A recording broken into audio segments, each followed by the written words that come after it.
What's up, everybody? It's Tiffany Gaines, host of the Secrets Podcast.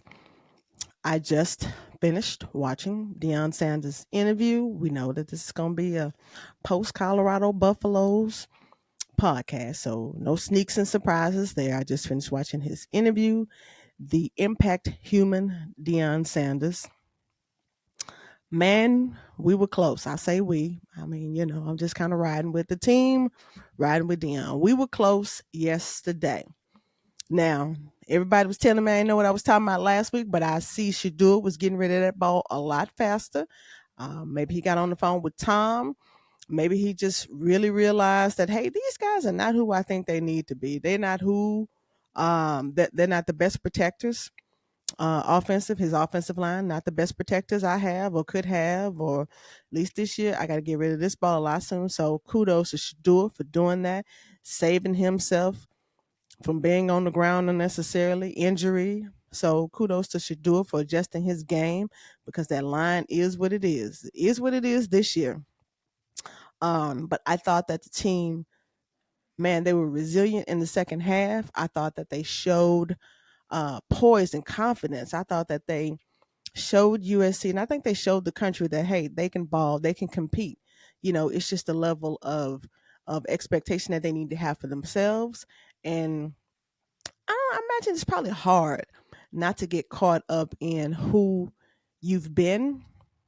I mean, it's hard for people to not always, when the stage elevates for you, to not all to sometimes not look back on, hey, well, what was our last year? What were we last year? Or hey, we've not been at this place before. I imagine it's kind of hard to not look across at Caleb Williams and not look across the sideline at USC and be a little bit, intimidated, or not even if you're not intimidated, just be kind of shocked or in awe of the moment. I imagine that is hard. I mean, professionals, NFL teams in the Super Bowl, sometimes you get caught up in the lights and the expectation in the moment, and it takes a minute to calm down. But college football moves so fast, the scoring happens so fast that you don't really even have time to do that. And so before you know it, in college football, you're down by 3 touchdowns in the first quarter. You just don't have time to mentally check out of a moment, but these are kids still, a lot of them very young kids. And it just kind of takes a minute to register, hey, that I'm in this place and I need to move quickly. At the professional level, these are guys who have been there. Even at the Super Bowl, as I mentioned before, there are guys who get caught up in the lights of the Super Bowl, but you have so many veterans around you and you have so many players, people go from team to team who have been there, who can kind of say what this is like. But there's not anybody on the Colorado team other than Deion, and he's the coach. He's the coach, so he's always going to motivate and try to instill poise and try to instill confidence. But he's not been a player in that moment. But it's always helpful when you can have a player that can kind of just bring everybody back to ground. Hey, let's reset. This is doable. This is okay. And nobody on that team has had that moment before. And so I think it takes them a minute, at least last week and this week. Last week Oregon just like truly caught them by surprise, and they just couldn't get it together. But I think they remembered last week. By the time the second half came, I don't know what the coaches said in the locker room, but by the time the second half came, those boys remembered last week and they did not want to look like that. So kudos to them for competing. And I think they can count that as a win. They hung in there toe to toe with USC in the second half. And I think that is as much as a motivator. I mean, of course, they would love to win. Of course, we'd love to win. But I think they can take some confidence. They got, I think, Omarion Miller, where he come from. I mean, now you've got somebody, Travis is still out. Travis is still injured. Now you've got another receiver, you can go to. So I think that they should be wholly encouraged and feel confident going into next week's game. But the impact human Deion Sanders is still the impact human Deion Sanders. He does not get down. He never walks with his head down into a press conference. He's still Deion. He's still motivating and elevating. And I think he is absolutely right. I see what he means. I see what he means. Last week when he said, "You better get me now," y'all better get him now, because every week Deion is recruiting. Every press conference, Deion is recruiting. And the coaches who don't know that, the coaches who don't have the charisma that he has, the coaches who don't exude the confidence that Deion has or does or exudes. Somebody's calling somebody. Somebody's saying, "Well, what do I need to do to counteract this? How am I going to overcompensate for this?" There are coaches who know that they don't have the Deion, and they know that they have got to do something else to get people to come, to get kids to come. Colorado's going to be busting at the seams with student enrollment. They're going to be turning away kids. That school busting at the seams with money, merchandise and gear moving off the shelves. It's a whole new game. And you can believe that these schools, they are looking for their next Deion Sanders. Maybe not, you know, Texas is probably not, all these other schools, USC, probably not, but a lot of these other schools, even if your program is decent, you're looking for your next Deion Sanders because why? Beyond the football, the athletic directors, the school presidents, they're looking at that money. Hey man, this is a lot of merchandise moving at this place. This is a lot of money coming into this institution. What do we need to do? Is there another? Is there another Deion Sanders? And so he has been an impact human. He's going to change some minds. He's going to change some faces. The face of college football. We'll see. But I'm still riding with him. I mean, I watched the whole game. Um, and I was inspired by the second half. I was truly, truly inspired by the second half. And I think, again, I was happy to not see coach talk this week.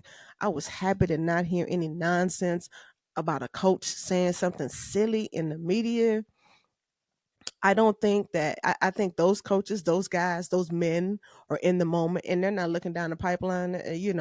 Some kids saw that nonsense. Jay Norvell. I mean, Oregon can probably still recruit. Why? Because they got Nike. Phil Knight is probably the biggest recruiter for Oregon. I mean, that is what it is.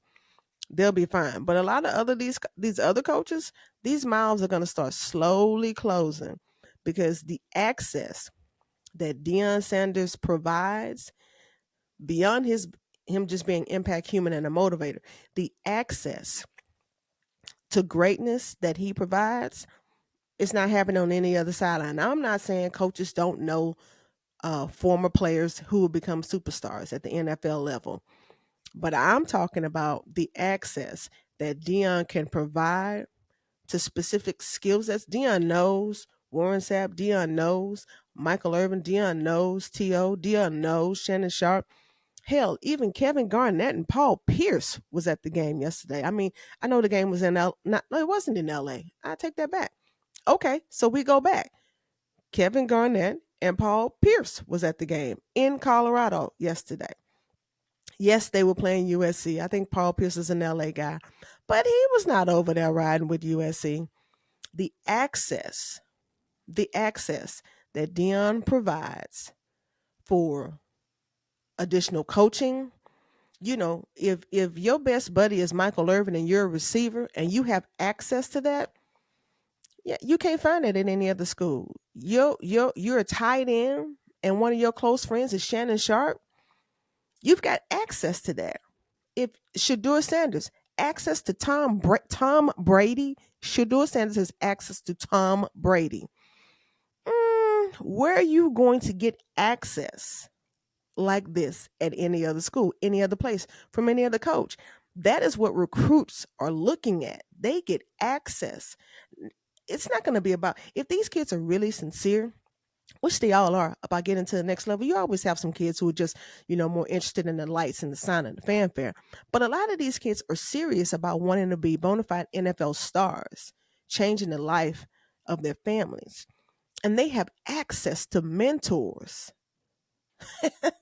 You're not going to find that anywhere else. So these coaches who are being mouthy, I guarantee you, somebody has finally whispered to them. Some sane person has probably said, this is a recruiting year for Deion. Button your lip. USC is still going to shine. You have your schools that are going to stand out, period. Your Clemson, your Georgias, Texas, those schools, will be able to stand on tradition, but there are a lot. Deion got Travis Hunter to go to Jackson. That's all I'm saying. And now we've got television cameras each and every week. Deion gets to be an impact human. He gets to advertise and recruit to parents each and every week. Each and every week, he's talking to a mom and a dad. He's talking to a kid when he's at the mic, when he's at the press conference, when College Game Day shows up, when Undisputed shows up, and he is in an emotional moment with Michael Irvin. Those are recruiting moments that Dan Lanning can't do, isn't doing. Jay Norvell, you missed the boat wholly, brother. So Colorado probably won't win the national championship this year. I don't know how many more games they're going to win, but make no mistake, Colorado is winning. They are winning. And some other coach from some school that didn't do too well is looking for their former NFL star who's looking to get into coaching. You don't think Eddie George is getting calls right now? I forget what HBCU he's at, but you don't think Eddie George is getting calls? Hey man, can you come do what Deion's doing? We're trying to get real about the money because at the end of the day, for for successful men, it's all about the money. It's about the money. And if we don't know that, for and if we and when it comes to money, at some point it's not, you know, I think I think billionaires like to control who the face of their franchises are. I do think they like to control that, meaning the coaches. I think billionaire NFL owners like to control who their coach is going to be. They want their coach to be a certain type of person. But when at the end of the day, as we see more and more, it just gets to be about the money. Who is going to bring money to my franchise? And that's the other thing that I think NFL owners are looking at. Deion is an impact human. You don't think billionaire NFL owners are looking, or they're thinking about the conversations they have had about who they may have not. And yeah, I'm talking about black and white or whatever. Because there have been some backroom conversations about who NFL owners are not comfortable seeing at the helm of some of their football teams. But now, Jerry Jones is probably the one owner that's saying, I don't care. It's about that dollar. It's about that dollar to me. It's about that bottom line. People are starting to look for, they're going to find an impact coach. I can't wait to see how things are going to transition and change at the college level, because I just want the playing field to be even. I don't care who it is. If Conor McGregor wanted to coach, he's another. He could be an impact human. But I'm saying it ought not have to be somebody who looks buttoned up, because if Conor McGregor wanted to coach something and he had the skill set, get him in there. If he's going to bring access to your program, the personality type. I mean, I know he, would not be coaching football or basketball, but I'm saying a personality type like that. If there was a Conor McGregor personality type, and you're just looking at the personality type and saying that that type isn't what I want for my program, Colorado has shown you a different blueprint. Colorado has shown you something different. Colorado has made some priority shift in your mind, because at the end of the day, billionaires want to make more money. More money. And whoever they've got to find to bring recruiting, to bring access, to bring money to the program, and I'm predicting next level NFL will be next. I don't know if Deion would ever do that, but because that's going to take some different kind of magic, because these are grown men now.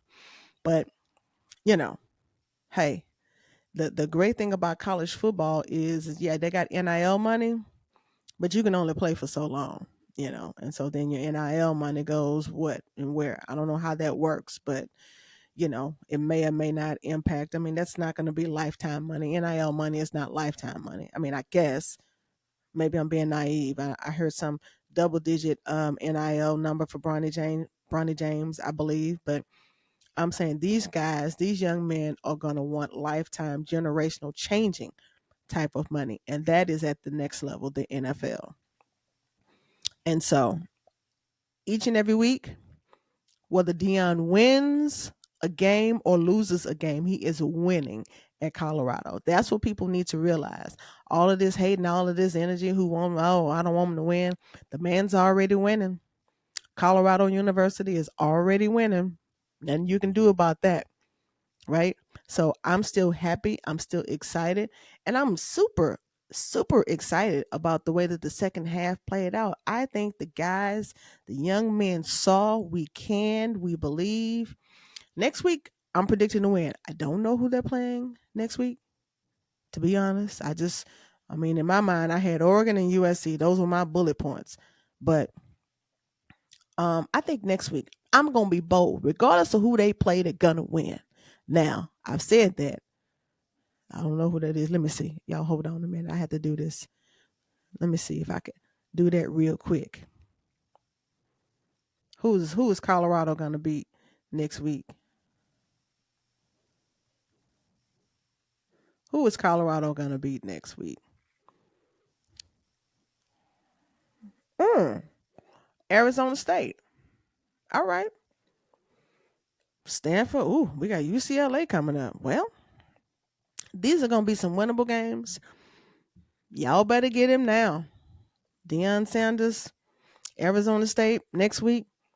That's a road game. So yeah, we shall see. But I think people have got to, shift your mindset and your thinking about trying to root against Colorado. Colorado, the football team, does not matter. Nobody really had Colorado winning any sort of national championship. But guess what, sirs and madams? They're winning the recruiting game, and that's what it's all about. They don't have to turn away. They have to turn away kids who just want to enroll in the school. They ain't gonna have no room. Dormitory space. They are winning. Winning. And so, shout out Colorado Buffalo. Shout out Deion Sanders. Shout out to all the stars and the athletes who are on the sidelines each and every week supporting him, regardless of what the narrative is. Shout out to everybody who is supporting Impact Human. That's my new name for Deion. He's an Impact Human. Impact Human Deion Sanders. He's making impact. He is making impact on lives. Impact changes at this university. Impact changes at college football. He's an impact human. Regardless of what you want to say, you're not going to catch him with his head down. Whatever. They didn't win the football game. So what? So, what did y'all think? I know last week I appreciated the comments and the you don't know what you're talking about. I love that. I thought that was fun and spirited. Some of it had me a little concerned, but then I kind of, it's like, okay, it's cool. It is what it is. I like it, but please like and please subscribe. I appreciate the listens. I appreciate the support. But we'll see y'all next week. Sickest Podcast. Tiffany Gaines. I'm out.